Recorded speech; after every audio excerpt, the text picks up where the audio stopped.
Hey, buddy, what you doing? Is it Christmas yet? No, sorry, not yet. I can't wait for Christmas.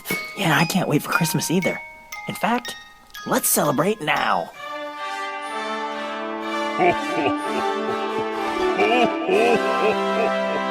Welcome to the Can't Wait for Christmas podcast.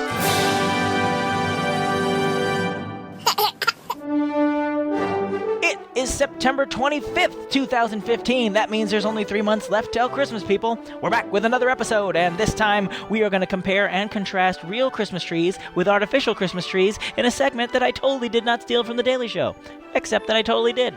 We're also going to find a place online where you can connect with fellow Christmas fans just like you, and we're going to look at the best Christmas episodes from our favorite television series. All right, let's get started.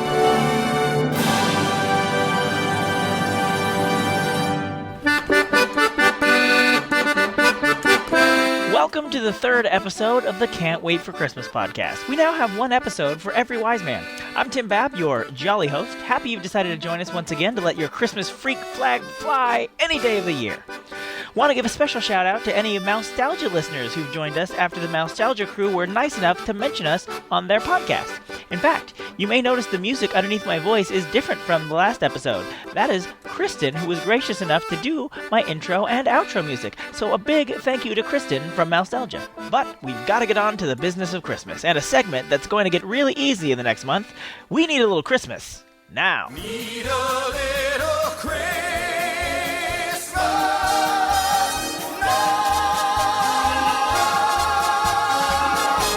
This month, I've got a way for you to not only bring a little Christmas cheer into your life all year long, but you can connect with other people who love Christmas too. It's the Merry Forums at mymerrychristmas.com, and I promise you, this isn't a shill. They are not paying me for this. In fact, the only reason I know about it is because I joined a little while ago. There's tons of topics going on there all the time, and the community is really nice and surprisingly active for August when I joined.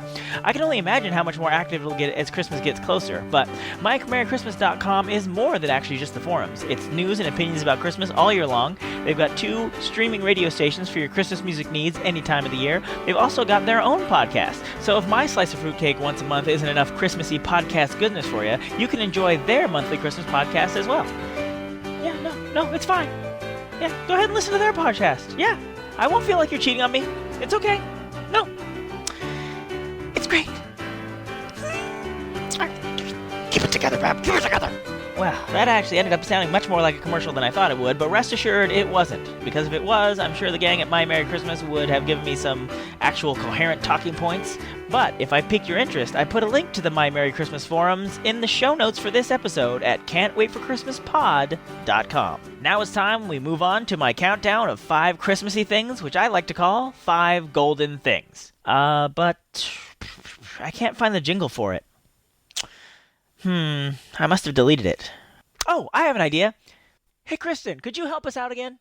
Ah, you're the best. 5 golden things. This round of 5 golden things is courtesy of the wonderful world of television. We're going to look back at Christmas episodes. Now, by this, I mean an episode of a series that centers on, or at least significantly involves, Christmas. The episode, not the series. So, it can't be a one-off like Rudolph or Charlie Brown Christmas. Besides, if you want to hear about Charlie Brown Christmas, you can certainly get a stocking full during our first episode. Now, I didn't limit this to sitcom or drama, live action or animated, so it's a pretty wide range. However, I did limit it to 1 Christmas episode per series. Also, all episode synopses, the plural of synopsis, are mostly straight-up rip-offs from Wikipedia. No shame in my game, son. Let's dive on in. Number 5. Death Takes a Holiday, MASH. Christmas carols. I love them. We got to do some of that at the party tomorrow. Way ahead of you, sir. That's why I've been writing down the words. I'm going to make copies for everybody. It's amazing how many of the old holiday songs I remember by heart. 3 French horns, 2 turtlenecks, and a partridge in a pair of trees. You're right. It is amazing. MASH was probably one of the most popular television shows of all time, so it's no surprise they made a Christmas episode worthy of this list. Let's read the synopsis. The 407th plans a Christmas party for a group of orphans. Everyone contributes generously except Winchester. They think he's a Scrooge. But is he really? If they ask you that question in the synopsis, he's probably not. In the midst of a party, a mortally wounded soldier arrives. Hawkeye, BJ, and Margaret must delay his death so his children won't have to remember Christmas as the day their daddy died. I got serious all of a sudden. Well, that's Smash for you. When most people think of this episode, they probably remember that part where they fight to keep the soldier alive until after Christmas. And while that is an amazing story that is executed very well by the cast, my favorite part of this episode is actually the Charles Winchester storyline. He refuses to donate to the orphans, like it says in the synopsis, and they're in need, and everyone hates him for it. But he secretly donates a ton of very expensive candy to the orphanage while insisting on being anonymous. That's pretty awesome. He's like Scrooge meets Batman. Sometimes a hero can be something as simple as giving candy to an orphanage to make sure they have some sweets on Christmas. Need a lozenge. But his story arc isn't over. At the party, he discovers that the head of the orphanage didn't give the candy to the children. Instead, he sold it on the black market. Furious, Charles confronts the head of the orphanage, who tells him that he sold the candy, which would have made his kids happy for one night, to buy food, which will keep them fed for a month. I like this because even though Charles is doing a selfless act, he's still able to learn a lesson about helping and giving. It's best summed up when he realizes how foolish he was to be angry when he says, "It is sadly inappropriate to give dessert to a child who has had no meal." Deep, man. It's deep. Number 4. You'll better watch out. Home Improvement. Now be careful with this, Tim. I will. Thank you, Lisa. This is a completely frayed wire. And you never want to plug in a frayed wire. Al, do you suppose they call it a frayed because it's scared of something? I really doubt it, Tim. Oh, I do too, Al. Well, Al will now show us how to safely tape up that wire. Be careful. Merry Christmas, Al. You know, there's nothing more fun in the world than sitting around a beautifully decorated Christmas tree in your home, grunting your favorite Christmas carols. It brings one to mind. Oh, oh, oh. Oh, oh, oh. Oh, oh, oh. Oh, oh. Oh, oh, oh. Oh, oh, oh. Come on, Al, hit it. Oh, oh, oh, oh, oh. Everybody, come on. Oh, oh, oh. That's the spirit. This one may be a bit of a controversial pick, but hey, it's my podcast. If you disagree, this episode has got a comment section, and you are welcome to use it, and I'd love to hear from you. I've always liked Home Improvement. Not really a groundbreaking show, but a relatable one that I used to watch a lot with my dad. This was their first Christmas episode, and here's the synopsis. Tim has decided to beat Doc Johnson in the neighborhood Christmas decoration contest. The competition soon gets out of control. Jill is upset that Randy did not get the part of Joseph, but rather the innkeeper in the school Christmas pageant, and decides to make Randy stand out by making him an outstanding costume. Mark learns a shocking secret from his brothers. There is no Santa Claus. Actually, they tell him, Santa is dead. Bum, bum, bum. There's a lot of fun in this episode. You get to hear Tim grunt at Jingle Bells, you get to see him turn a rotating Christmas tree into a spinning disaster, and Tim's neighbor Wilson gives a brief background on the origins of Santa Claus. Aside from the normal Tim Allen foolishness that I like about this show, I enjoy the way they deal with Mark and his brothers and Santa Claus. You get to watch them break the news, get to see the parents try to explain it away, and finally Santa shows up to settle things once and for all. There's even some meta enjoyment of watching Tim Allen share scenes with Santa Claus, knowing that in a few years he'll be starring in The Santa Claus. But as you watch the parents try to explain all the things that don't make sense about Santa, like how he fits all the gifts in the bag, how he can be at so many malls at the same time, it kind of makes me feel sad for parents who aren't geeks, because there's a very simple answer to all these questions. Santa is clearly a Time Lord. But I'm getting ahead of myself. Let's move on to Number 3. the one with the holiday armadillo, Friends. And the miracle was that little bit of oil that should have lasted just one day burned for 8 whole days. That's right. And that's why we celebrate Hanukkah today. The end. Awesome. Yeah. My favorite part was when Superman flew all the Jews out of Egypt.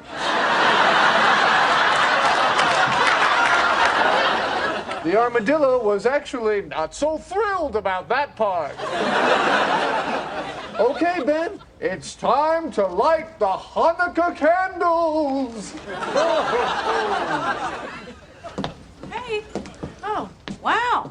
Looks like the Easter Bunny's funeral in here. I feel like it's very uncool to like the show Friends, but the great thing is I've never been cool, so I just like what I like. And Friends was a show I really liked.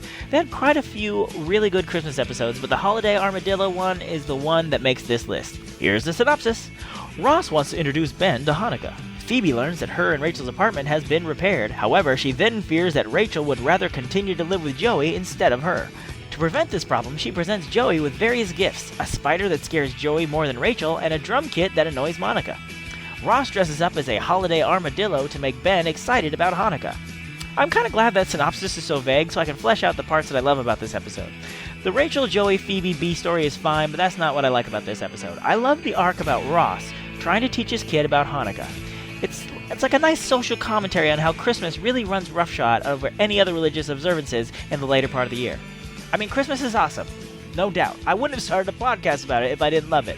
But that awesomeness dominates our culture from November to December, and I really do feel for people who have to try to explain to their kids that awesome holiday is not for them. They're like, oh, we get to observe this solemn day instead.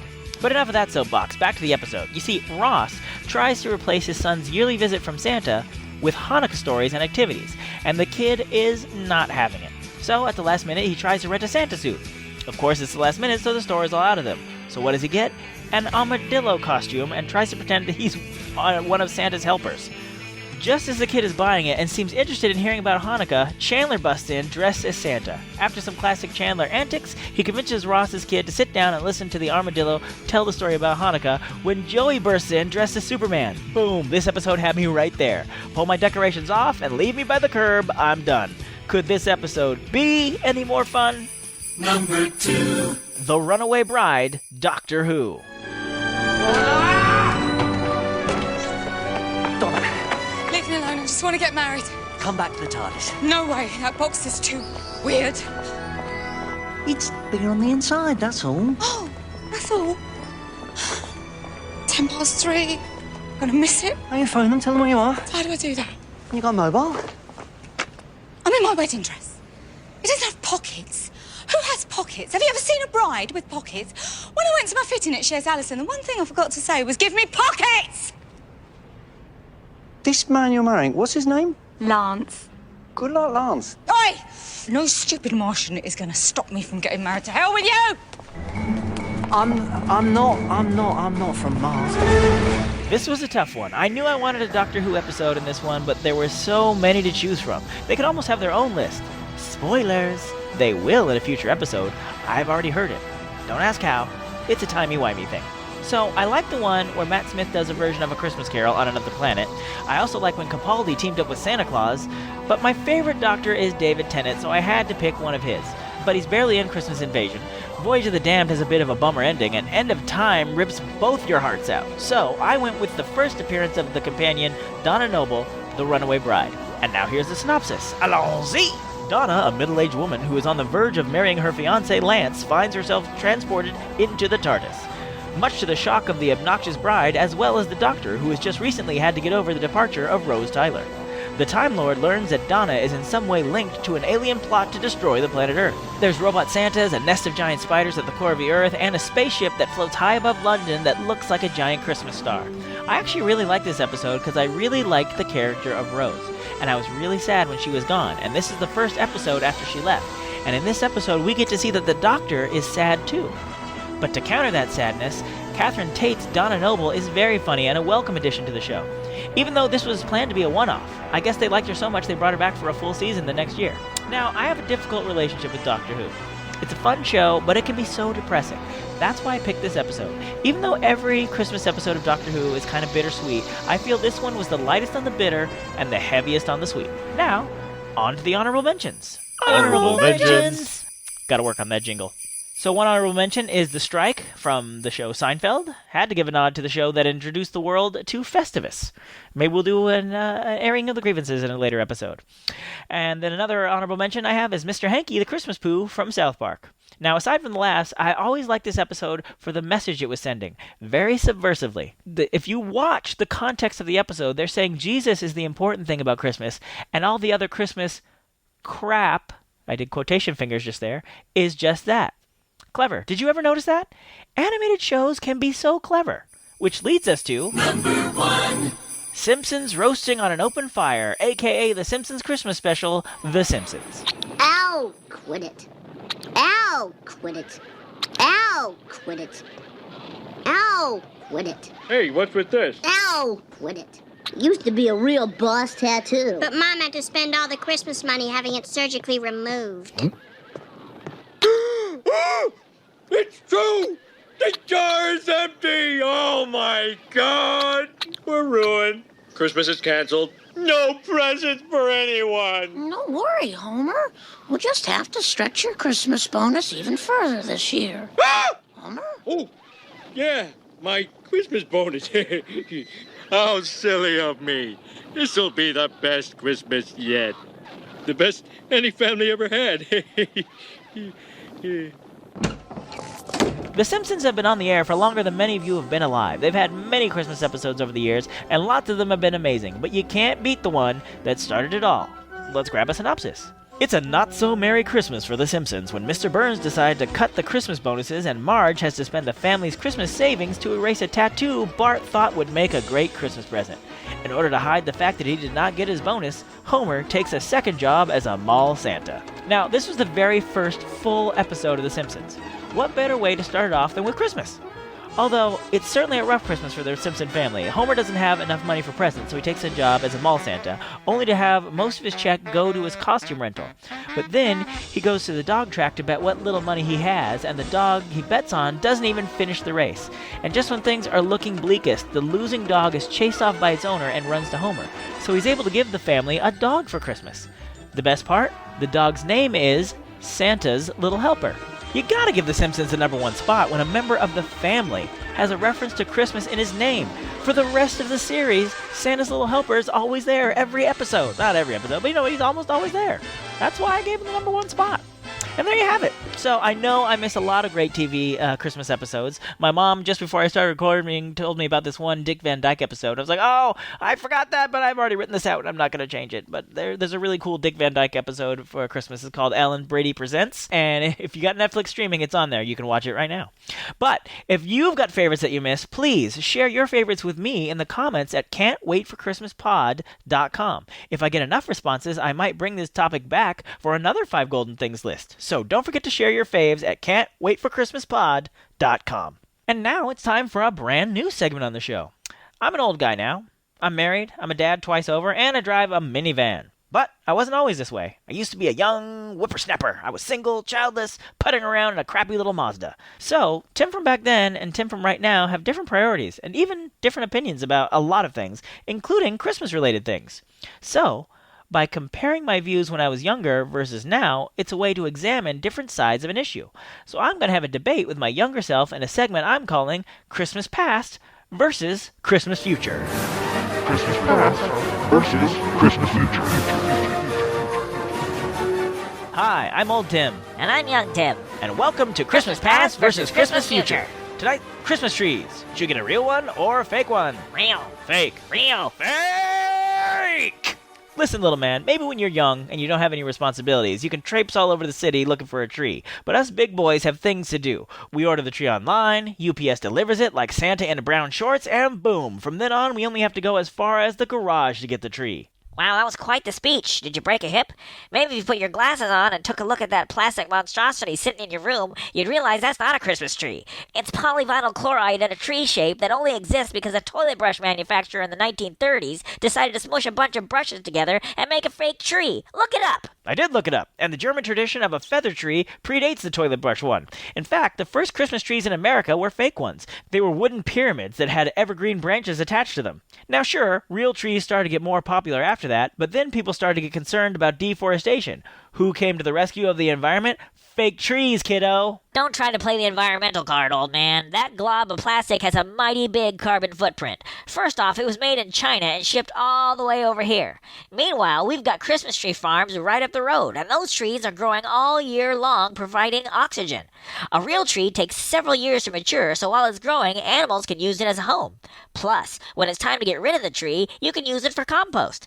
Meanwhile, when you're trying to ditch that imposter tree, you can't recycle it. It's made of PVC plastic. That thing's gonna rot in a landfill until your Comedy Central special airs. I don't have a Comedy Central special. Exactly. Uncalled for, baby britches. Besides, if I keep this tree for more than 9 Christmases, the environmental impact is pretty much the same as getting a real tree every year. Plus, I don't have to gamble on finding a good tree every year. I know there'll be no bald spots. It won't be crooked. It will look beautiful every year, and I can put it up anytime I want. Heck, I could just leave it up all year long if I wanted. You can't do that with a real tree. In less than a month, that thing will be completely brown, and it'll be dropping needles like Lindsay Lohan being chased by the cops. It's jokes like that are putting your Comedy Central special out of your reach, Grandpa. Hey, I'm not a grandpa yet. But you are a dad. Don't you want to give your kids the same memories we have, going with Dad to a tree farm and cutting down your tree yourself? Oh, I do remember that. Oh, that was fun. But wait, I also remember assembling the aluminum tree with Mom. Oh, I'd forgotten about that one. She would set up that color-changing spotlight on it so it would look like the tree was constantly changing colors. So I guess we had both a real tree and a fake tree growing up. And really, there are advantages to both. Like coming home to the smell of a real tree, there's nothing like that smell. No amount of scented candles can replace the smell of a genuine Christmas tree. Speaking of candles, at least with a fake tree, you don't have to worry about a candle accidentally turning your home into a blazing inferno in 29 seconds flat. Wait, did we just switch sides? I think we did. Maybe it's because there's no clear winner. That seems like a cop-out. Totally, but it's a Christmas cop-out, and a Christmas cop-out is the most magical cop-out of them all. Okay, let's run with that. Besides, if the listeners have a preference, they can go to can'twaitforchristmaspod.com and tell us in the comments. So get yourself a fake tree, or a real tree. It doesn't matter. As long as you get the spirit of the season along with it, that tree did its job. So shouldn't I get back to the past before I cause some sort of temporal paradox that'll destroy the universe? Nah, it's more of a wibbly-wobbly, timey-wimey thing. I don't at all get that reference. You will, little buddy. You will. Anyway, I'm Old Tim. And I'm Young Tim. And this has been Christmas Past versus Christmas Future. Well, we didn't pick a winner in that last segment, but we'll definitely get one next as classic carols clash in Who Sang It Best? Last time it was Bruce Springsteen versus the Jackson 5 over the song Santa Claus is Coming to Town. Let's see how you guys voted. It was closer than our first round, but the Jackson 5 definitely came out on top. I have to say, I agree with the majority on this one. Not that I dislike the Boss's version, but I find it too hard to sing along to for some reason. And I'm all about singing along to my Christmas carols, friends. Speaking of, let's get to tonight's showdown over a song that we'll all be singing along to sooner rather than later. It's beginning to look a lot like Christmas. Okay, that's the song. Now, let's meet the contestants. Singer number 1 is a Canadian-born singer-songwriter who now makes his home in Italy. Ladies and gentlemen, prepare yourself for the Grammy Award-winning smooth vocal stylings of Michael Bublé. It's beginning to look a lot like Christmas everywhere you go. Take a look at the 5 and 10. It's glistening once again. Candy canes and silver lanes that glow. It's beginning to look a lot like Christmas. Toys in every store, but the prettiest sight to see is the holly that will be on your own front door. Singer number 2 was an American icon of radio and TV, thanks to his hit variety show. That's right, ladies and gentlemen, it's the Emmy and Grammy Award naturalist sounds of Perry Como. A pair of hop-along boots and a pistol that shoots Is the wish of Barney and Ben. Dolls that'll talk and we'll go for a walk. Is the hope for Janice and Jen. And the mom and dad can hardly wait for school to start again. It's beginning to look a lot like Christmas. Soon the bells will start, and the thing that will make them ring is the carol that you sing right within your heart. Okay, it's up to you. Who sang it best, Como or Bublé? You can place your vote at can'twaitforchristmaspod.com until October 20th. And come back to us on our next episode on October 25th to find out who sang it best. And that about does it for this episode. But remember, you've got a lot of homework to do before we meet again next month. You've got to go to iTunes.com and subscribe, and then leave us a review. Please, please, pretty please. Then you gotta go to the website and tell us what your favorite Christmas TV episodes were, tell us if you prefer real or artificial Christmas trees, and vote in our Who Sang It Best poll. You can do all of that at can'twaitforchristmaspod.com. And make sure you come back for the next show, which is dropping on October 25th, because not only are we going to have another fun show, but I'm running a contest. That's right, I got prizes that I want to give to you. I'm going to give you stuff. I'm like Santa Claus, but I'm not leaving my house. I'm going to let the mailman handle it. So, that's coming up on the next show. Don't forget that. I've got to go run off to try and find some milk and cookies. But until the next time we meet, dear listeners, don't be afraid to let your Christmas freak flag fly and keep laughing all the way. And that was Christmas 1983. Actually, Dad, it's 2015. Oh. Ho, ho, ho. Thanks for listening to the Can't Wait for Christmas podcast. If you like the show, please subscribe on iTunes and give us a review while you're there. A 5-star one sure would put you on my nice list this year. If you have any comments on this or any episode, you can go to can'twaitforchristmaspod.com and leave them there. Or if you'd like to email Tim directly, his email address is tim@tancast.com. The Can't Wait for Christmas podcast is part of the Tancast Podcast Network. We Wish You a Merry Christmas was performed by the United States Marine Band, and Jingle Bells was performed by Kristen Nowicki. All additional music and other sounds are properties of their copyright holders, and no infringement is intended. All right, I can't think of anything else to add. How about you boys? God bless us, everyone.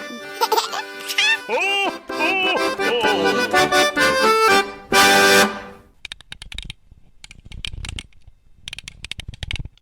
Is it actually mymerrychristmas.com? I Google mymerrychristmas.com, but I don't know that I've ever actually... Wait, let's see. mymerrychristmas.com. Yes, it's totally mymerrychristmas.com. Don't doubt yourself, Tim. You know things. This month, I've got a... Alrighty. Page just jumped in the middle of me talking. Why would I want to be at the end? I was at the beginning. So if my slice of fruitcake once a muff, every so often you gotta get a muff. It's like a muffin, but you're in a hurry. Hey man, can I get a blueberry muff? Now it's time we move on to my weekly... Nope, it's not weekly. Why do I keep writing weekly? Because I do another show, it's weekly. And by that I mean WEAKLEY. Puns! This round of 5 golden things is courtesy of the wonderful world of television. Why do I sound like Movie Phone Guy? This 5 golden things is rated R and is playing at 5 o'clock, 12:30, and 11:45. Those times were not in order. To prevent this problem, she presents Joey with a various... To prevent this problem, she prevents... To prevent this problem...